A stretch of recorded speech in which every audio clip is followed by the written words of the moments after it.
At my wedding, my sister's 7-year-old leapt into the cake, yelling about an iPhone. She applauded, "Thanks to my son, your wedding's memorable." I smiled, checked the family trust, paused all tuition plans. By 7 p.m., my sister was banned from the venue, and a waiter announced, "Oh, you guys, I still get chills thinking about it." The last thing I saw before the world went silent was my $600 heels getting absolutely drenched in vanilla buttercream. My wedding cake, a triple-tiered masterpiece, annihilated by a first grader in Spider-Man socks. But the real gut punch? My sister's chilling, unapologetic smirk. The music screeched to a halt. People gasped. Phones were already up, capturing what felt like a slow-motion catastrophe. And then came Natalie's voice, slow and mocking, slicing through the stunned silence like a rusty butter knife. "My sister," she cooed, clapping slowly, utterly unfazed. "You should thank my son. He made your boring wedding memorable. There was frosting on the chandelier, for crying out loud."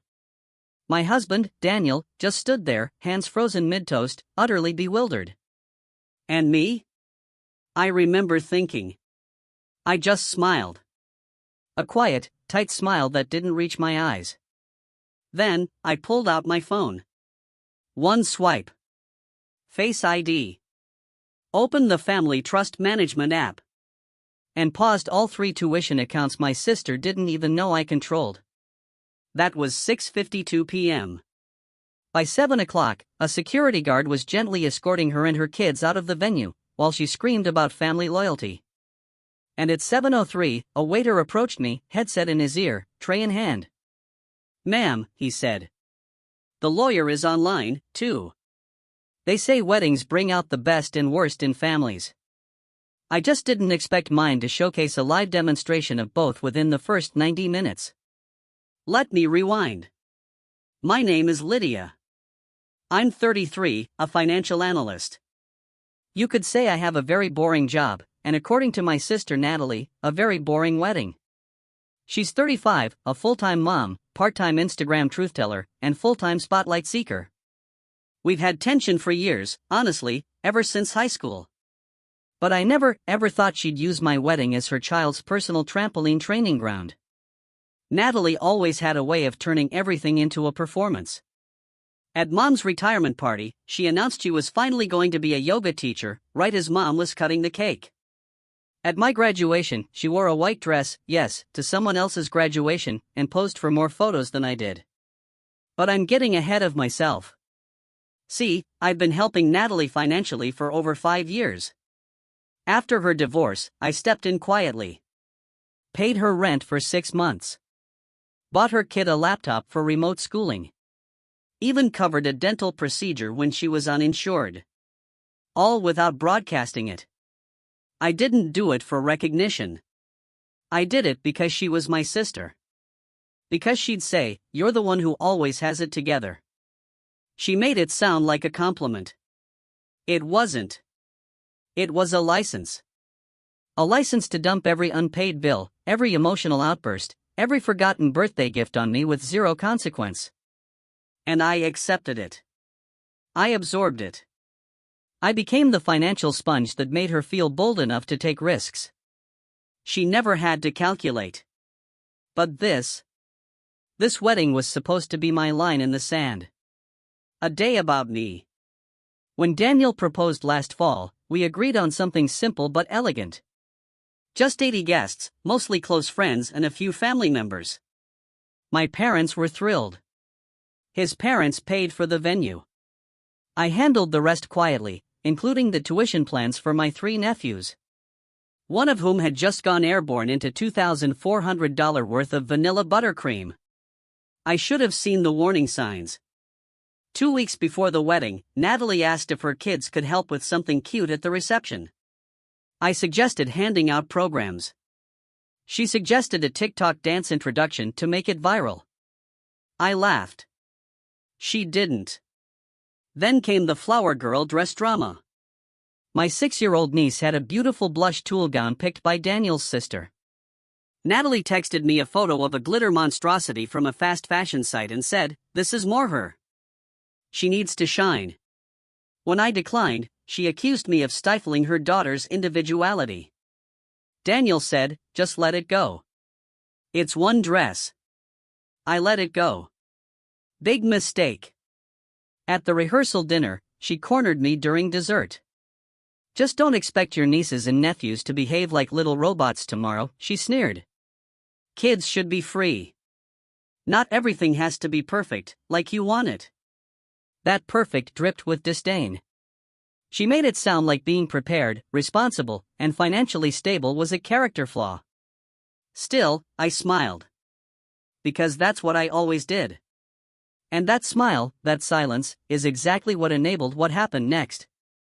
Right after dinner, I caught her son, Jaden, sneaking cake frosting with his fingers from the display fridge.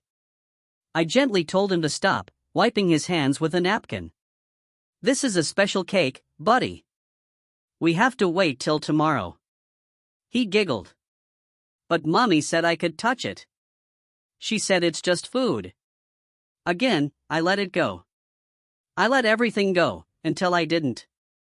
The day of the wedding, everything went smoothly until the reception. Daniel and I had just finished our first dance. I had just kissed my husband, for the first time as a married woman, when I heard the shriek. Followed by gasps. Laughter. A splash. Jaden, in his little suit, had jumped onto the table and plunged both feet into the cake like it was a bouncy castle. And when someone pulled him out, when his socks were soaked in frosting and his hands were covered in blue sugar roses, he shouted, loud and proud, "Mom said you'd laugh. And then she'll buy me an iPhone." Let that sink in. Not only was this deliberate, it was incentivized. As the guests stood frozen, trying to figure out whether to gasp or laugh or pull out their phones, Natalie clapped. Literally, she stood there in her sequin dress and slow clapped. "You should thank my son," she said with a smirk.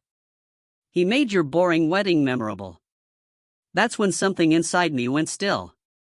Not angry. Not sad. Just done. Done pretending she meant well. Done telling myself she didn't know better. Done accepting that being family meant enduring public embarrassment with a forced smile. I turned. Walked to my purse on the gift table. Pulled out my phone. Opened the family trust portal. Paused all 3 tuition plans I'd been secretly managing, the ones I'd set up under my name, with my money. The same money that had paid for her son's speech therapy last year. The same account she never asked about because she assumed it would always be there. I didn't say a word. Not yet. When the venue manager asked if I wanted to pursue legal action for property damage, I said no. I didn't want to involve a kid. But I did want Natalie gone. So, I quietly asked the event coordinator to have security escort her and her children from the premises. She didn't go quietly, of course. "Seriously, you're kicking me out because of cake," she shrieked. "God, Lydia, you always overreact." People stared. Daniel's aunt looked horrified. His teenage cousin muttered, "That's so embarrassing." Natalie yelled as she was led to the parking lot, "This family is so cold. You're people who think they're better than everyone else." I watched from the ballroom window as she stomped to her SUV. Horror. Son trailed behind her, sobbing, not from guilt, but because he didn't get the iPhone. I stood still, just breathing. The fallout began before the DJ could cue up the next song. At first, there was this weird, stunned silence, like the room hadn't decided yet if this was going to become a family tragedy or a viral TikTok moment. People whispered. Daniel's best man leaned over and asked, "Was that planned?" I just shook my head. Then my aunt, who's always been a little too fond of her Pinot Noir, loudly muttered, "Well, that child might need more discipline." I tried to stay composed, smiled at guests, hugged Daniel, accepted compliments from people trying to pretend they hadn't just seen an entire wedding cake destroyed by a sugar-possessed 7-year-old. And then my phone buzzed. 3 times. All from Natalie. Natalie, 6:58 p.m. What is wrong with you, Natalie, 7 p.m. Unpause the accounts or I swear to God, Lydia, that last text. The one about the accounts. That told me everything. She knew. Somewhere along the way, she must have found out. Maybe she saw the withdrawal summaries when I paid for Jaden's tutoring. Maybe Mom let it slip. Either way, she knew what I'd done for her kids. And now, in her twisted logic, she thought she had leverage. So, I called her. I stepped outside onto the stone patio. The sky was lavender. My dress still smelled like flowers and fondant. I pressed her name on the screen and waited. She answered instantly. "I cannot believe you," she hissed, skipping hello. "This is your family. You're seriously going to sabotage your nephew's education over some stupid cake?" I didn't raise my voice. I didn't need to. "You bribed your son to vandalize my wedding. He's a child, Lydia. He doesn't understand boundaries like you do. He just wanted to have fun." "Right," I said, calmly. "And you told him I'd laugh, then promised him an iPhone. Was that fun, too?" She went quiet. So I kept going. "You've been getting help from me for years." Quietly. No questions asked. "You needed rent, I paid it. You needed groceries, I sent gift cards. Your son needed speech therapy, I paid cash so insurance wouldn't reject it. And not once, did you say thank you?" "Don't twist this like I'm some villain," she snapped. "You're not the hero you think you are. You just like control. You like being the one who's always on top, with your clean little spreadsheets and your holier-than-thou attitude." I laughed. Not because it was funny, but because it was textbook. Accuse the person helping you of arrogance the second they draw a boundary. You used your son as a prop, Natalie. And now you're mad because the usual support is suddenly unavailable. She started crying. Loud, performative sobs. "Do you know how hard it is being a single mom? You don't get it. You never had to struggle." "No," I said. "I just chose not to create struggle where there didn't have to be any." Silence. Then she asked, quieter this time, "Are you really going to take away the boys' college funds over this?" I took a breath. "I'm not taking anything away. I'm just putting it in a different name.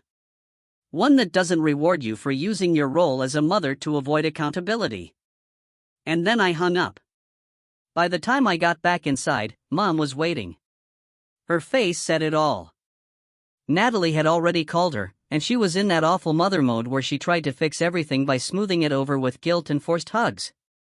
"Sweetheart," she said softly, touching my arm. "Maybe this isn't the time to make big decisions." I pulled my arm back. "Actually, it's the perfect time." Mom blinked, like she just realized something bigger than the cake was happening. "She's your sister," she whispered. "She's going through a lot." "She's always going through a lot," I snapped, the calm cracking just a little. "And I'm always supposed to cover it." "Well, not anymore." "But what about the kids?" "They'll be fine. I'll protect them." But I'm done shielding her from consequences. She looked at me like I'd just said something blasphemous, but I meant every word. At 8:15 p.m., the lawyer called, not because I needed legal action, I just wanted everything documented. He confirmed that all 3 trusts had been frozen and would be reassigned by Monday to educational-only usage with third-party management. Natalie wouldn't be able to touch a cent. The kids would still have their futures, but she'd no longer be the funnel. And that wasn't all. I sent a polite but firm email to the school accounts linked to the trust, informing them of the change in guardianship control. I blind copied Natalie. 2 minutes later, another text, "Natalie, 8:21 p.m., you're seriously trying to destroy my life," no reply. At 9 p.m., Daniel took my hand. "Are you okay?" he asked gently. I nodded. Not because I was fine, but because for the first time in my life, I had drawn a hard, clear line. And I meant it. We danced again, this time slower. The cake was gone, but someone had brought out a tray of mini tiramisu cups. The guests rallied. People laughed again. Someone even joked, "Best wedding story ever." I let them laugh. But inside me, something shifted. Something permanent. I thought the fallout would be louder, more dramatic, more public. But in reality, it came in quiet waves. 3 days after the wedding, my mom showed up at my apartment. No text, no call. Just knocked on the door, holding a container of soup, like we were still pretending everything was fine. "I don't want to fight," she said. "I just want to talk." So, we sat. I let her speak first. "She's not doing well," Mom said. "She's not sleeping. She says Jaden's having nightmares. She's overwhelmed." "She's always overwhelmed," I said quietly. Mom sighed. "You've always been the strong one." I didn't respond, because that line, "you're the strong one," is a trap. It's what people say when they want to excuse everyone else's behavior while holding you responsible for fixing it. She says she didn't think he'd actually jump. She thought he'd just make a mess, something small. I tilted my head. She instructed her child to destroy something that wasn't his, then stood there and mocked me when it happened. She planned it. She escalated it. That's not a mistake. That's intention. Mom looked down. Her hands trembled. "I just don't want the family to be broken." I finally spoke the words I'd been carrying for years. "Mom, the family is broken.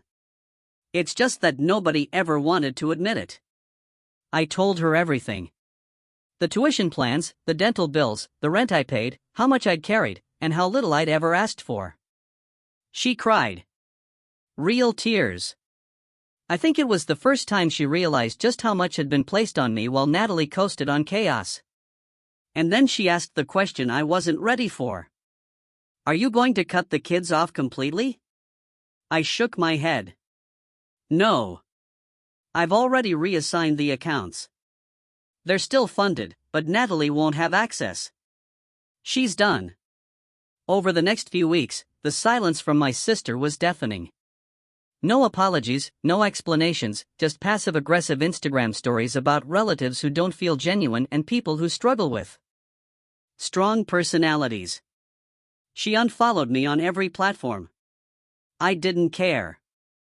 Daniel and I took our mini honeymoon, just a quiet 3-day cabin retreat by a lake. No chaos, just peace. And for the first time in years, I didn't feel like I was carrying someone else's crisis in my back pocket. I started sleeping better.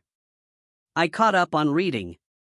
I stopped checking my phone every 10 minutes, expecting drama. 2 months later, I got an email from Jaden's school.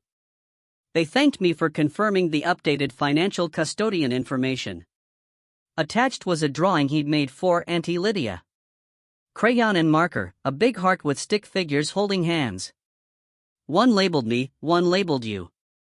I stared at it for 10 minutes before I cried. Not because it hurt, but because it reminded me why I'd done all of it in the first place. Not for Natalie. Not for credit. For them. For the kids. Around month 3, things started changing. My younger cousin texted me out of nowhere. "Just heard what happened at your wedding. Took guts. Respect." One of Natalie's old friends, someone I barely knew, messaged me on LinkedIn. "Honestly, good for you." And then, surprisingly, my brother-in-law, her ex, reached out. He asked if we could meet for coffee. He told me he'd seen it coming for years. That Natalie always expected someone else to pick up the pieces. She thinks being a mom gives her a pass for everything, he said.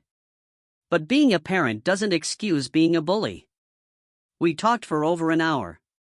He offered to take more custody time if the school ever had concerns. Said he'd support anything I did for the kids, even if it meant bypassing Natalie entirely.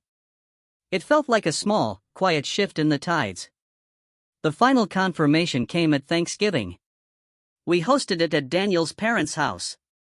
And for the first time ever, I didn't have to explain someone's meltdown. I didn't have to cover a bill. I didn't have to mediate a screaming match or whisper apologies into a wine glass. Instead, I passed the potatoes. I laughed at jokes. I held Daniel's hand under the table. And when someone asked, "So, what's your favorite memory from the wedding?" I smiled. The moment the cake exploded, I said. Because after that, everything finally made sense. They laughed. But I wasn't joking. That frosting-covered child gave me the final push I needed to set myself free. It's strange what you remember when the noise finally fades. Not the smashed cake. Not the screams. Not even the lawyer call. What I remember most now is the silence afterward. Not the empty kind, the peaceful kind. For the first time in years, my life feels mine again. Not rented out in emotional installments to a sister who only called when she needed something. And maybe the biggest surprise? I don't feel guilty. I thought I would.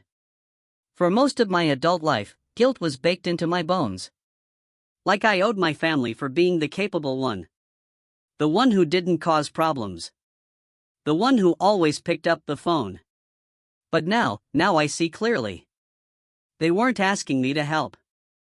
They were expecting me to disappear inside everyone else's mess. That's over. I still think about Jaden and his brothers. I still send Christmas gifts quietly. No return address. I get little crayon notes every few months, passed through teachers or school counselors. I save every one. Not because I need credit, but because it reminds me there's still something good that came out of all this. They deserve better than to grow up learning manipulation is normal.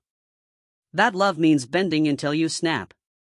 And I can't give them a new mother, but I can give them a quiet safety net, wrapped in boundaries. That's enough. As for Natalie, we haven't spoken. She tried once. Sent me a 3-line email around Mother's Day. Hope you're happy. You turned my whole family against me. Congrats. I didn't reply. What is there to say to someone who thinks consequences are cruelty? Let her think what she wants. I've spent too long building peace to let her rent space in my head again. Daniel's been my anchor through it all. We laugh now, sometimes darkly, about the cake incident. He calls it our baptism by frosting. The stories become legend in our friend group. I used to flinch when people brought it up. Now I lean in, because that moment, wild, humiliating, messy, set me free. Funny how disaster sometimes does that. Last week I had lunch with my dad. He's not a big talker. Never has been. But he said something between bites of his sandwich that stuck with me. I was proud of you, he said. For how you handled it. You didn't lose your temper. You didn't scream. You just acted. That was the whole compliment. That's how he is. But I held on to it like gold. I don't carry rage anymore. Not toward Natalie. Not toward my mom for enabling her. Not even toward my younger self who thought silence was love. I just don't owe them anything. I don't owe access to my time, my wallet, or my forgiveness. Forgiveness is earned. So is trust. And I'm finally at peace with walking away from people who demand both and offer neither. Here's what I know now. You are allowed to say no, even to family. You are allowed to stop being the family fixer. You are allowed to keep the money you earned, the time you protected, and the energy you used to give away for free. You are allowed to set the cake down gently. Walk away from the party. And never look back. And if they say you're cold or dramatic or selfish, let them. Because sometimes being selfish is the most generous thing you can do for yourself. The night before I submitted the trust reassignment paperwork, I went back and opened one of the documents I'd written months earlier. A spreadsheet that detailed every expense I'd paid on Natalie's behalf. I'd named the file just_temporary_familyhelp.xlsx. I changed the name that night. Now it's called Final. And I haven't opened it since.